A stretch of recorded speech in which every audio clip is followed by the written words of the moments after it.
Hello दोस्तों, कैसे हैं आप सब।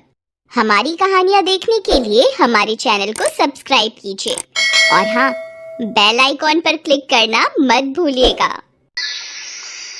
लाजवंती सड़क पर बदहवास सी भागी जा रही थी। उसके पीछे 4 लोग धर्मा, सोहन, नागदंत और राजेश भी पूरी रफ्तार से भागे जा रहे थे।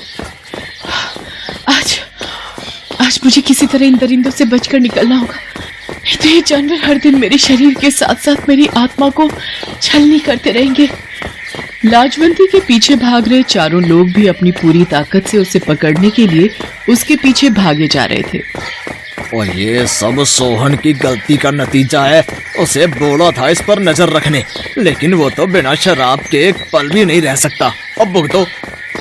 भाई, मुझे बाद में कोस लेना, पहले उसे पकड़ो। कहीं ऐसा ना हो कि वो हाथ से निकल जाए और हमारी हालत फिर से पहले वाली हो जाए। धर्मा, सोहन, नागदंत और राजेश सगे भाई थे। लाजवंती की शादी धर्मा से हुई थी। कुछ दिनों पहले की बात है। लाजवंती, जो एक गरीब रिक्शे वाले अनूपलाल की बेटी थी, उनके घर निरंजन नाम का आदमी आया। अरे क्या हाल अनूपलाल। अरे निरंजन, तुम? मैं तो ठीक हूँ। तुझे बड़े दिनों बाद मेरी याद आई। अब ताने मत कसा कर। आया तो मैं ही हूँ, तू तो नहीं आया। वैसे मैं तेरे लिए खुशखबरी लाया हूँ। खुशखबरी? कैसी खुशखबरी? जल्दी बता। अरे वो पिछली बार तूने लाजवंती के लिए लड़का देखने के लिए कहा था ना, एक परिवार है मेरी नजर में। अरे बड़े ही सीधे साधे लोग हैं, 4 भाई हैं। वो बड़े भाई का नाम धर्मा है। मैंने उसी से बात चलाई लाजवंती की। और उनके माता पिता? माँ और पिताजी दोनों गुजर गए हैं। कई एकड़ खेत है उनके पास और 2-2 मछली के तालाब भी। अरे लाखों की आमदनी है हर महीने की। अपनी लाजवंती राज करेगी वहां, राज। अरे वो लोग इतने बड़े आदमी हैं, वो कहाँ करेंगे मेरे जैसे गरीब के घर शादी। अरे ऐसा कुछ नहीं है, मैंने उन्हें सारी बातें बता दी है। उन्हें बस एक सीधी सादी लड़की चाहिए। गरीब और अमीर से कोई लेना देना नहीं है उनका। अनूपलाल बूढ़ा हो गया था। वो अक्सर बीमार भी रहता था। जब उसे अपनी बेटी के लिए इतने अच्छे रिश्ते का पता लगा तो उसकी आंखों में चमक आ गई। हालांकि लाजवंती के जाने के बाद वो बिल्कुल अकेला हो जाता, लेकिन संसार का यही तो नियम है। लड़की को एक न एक दिन अपने घर जाना ही होता है। बापू, मैं चली जाऊंगी तो कौन रखेगा आपका ध्यान? कौन करेगा आपसे बातें? कौन खिलाएगा आपको आपके पसंद की मक्के की रोटी? मुझे कहीं मत भेजो ना बापू, मुझे यहीं रहने दो ना। मुझे नहीं करनी किसी से शादी। अरे ये तू कैसी बातें कर रही है? ऐसा थोड़ा ही होता है। पिता का घर तो लड़की के लिए 2 दिन का ठिकाना होता है। वो किसी मुसाफिर की तरह अपने पिता के घर बसेरा करती है, फिर वो अपने घर चली जाती है। हालांकि बाप के सीने में दर्द तो बहुत होता है बेटी को विदा करके, लेकिन उसके पास चारा ही क्या है। वो तो बस चाहता है कि उसकी नन्ही सी चिड़िया जहाँ रहे खुश रहे। अनूपलाल ने लाजवंती की शादी धर्मा से कर दी।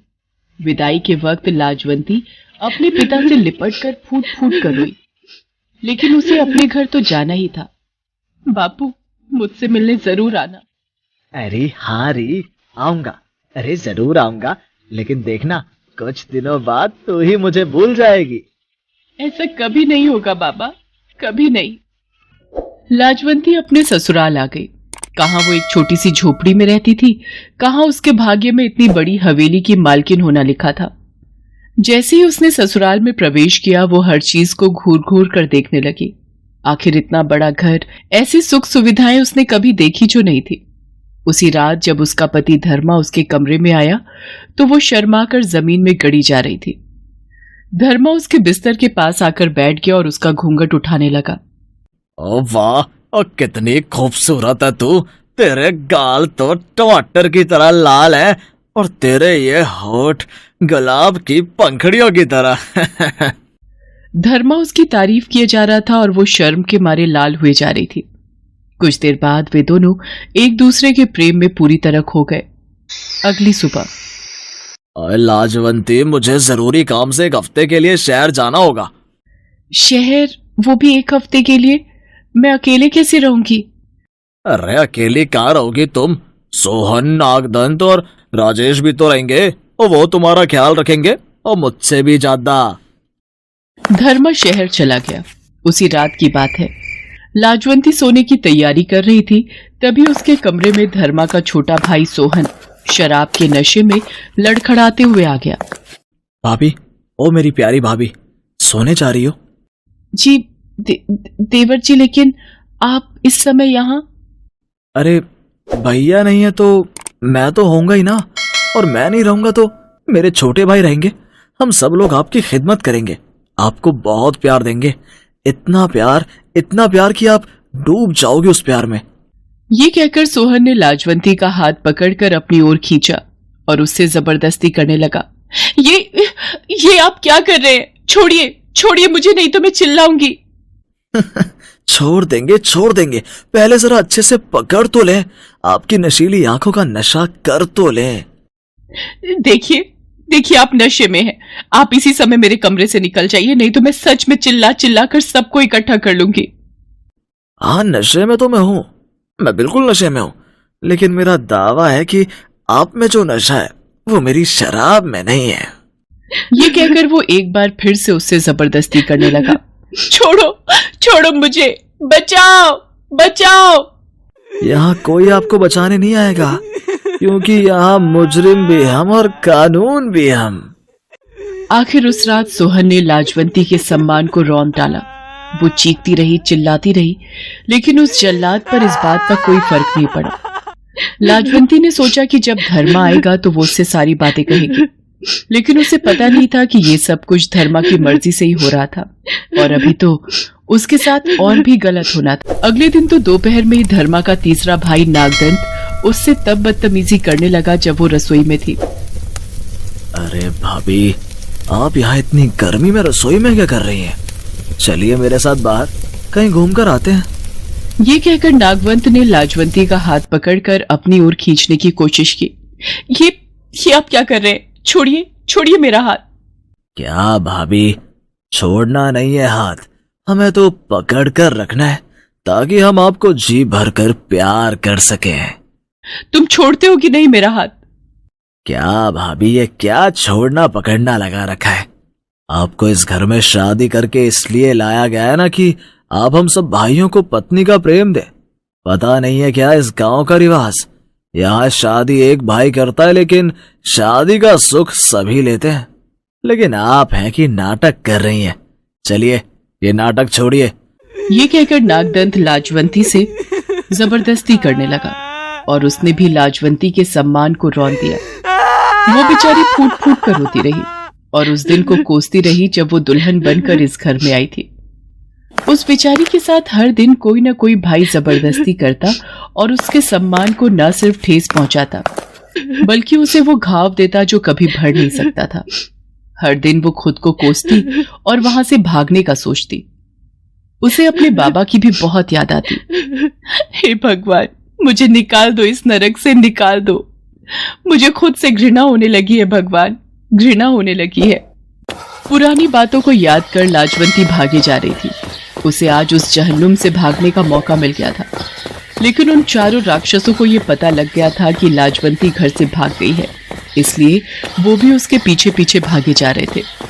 रुक जा लाजवंती, रुक जा।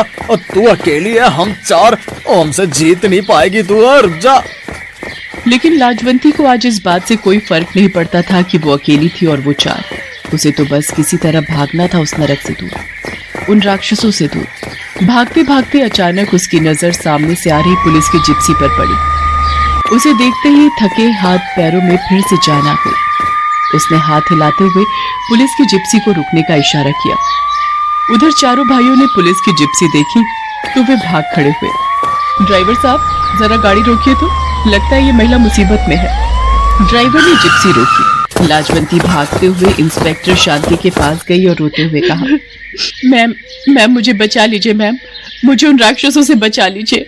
मैं हर दिन मर रही हूँ मैम, हर दिन मर रही हूँ। ये कहकर वो बेहोश हो गई।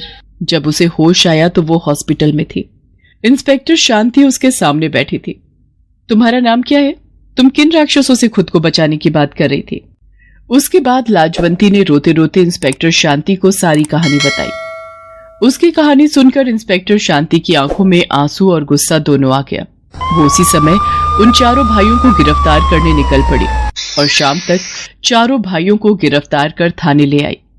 शादी जैसे पवित्र बंधन को तुम लोगों ने मजाक बना दिया है।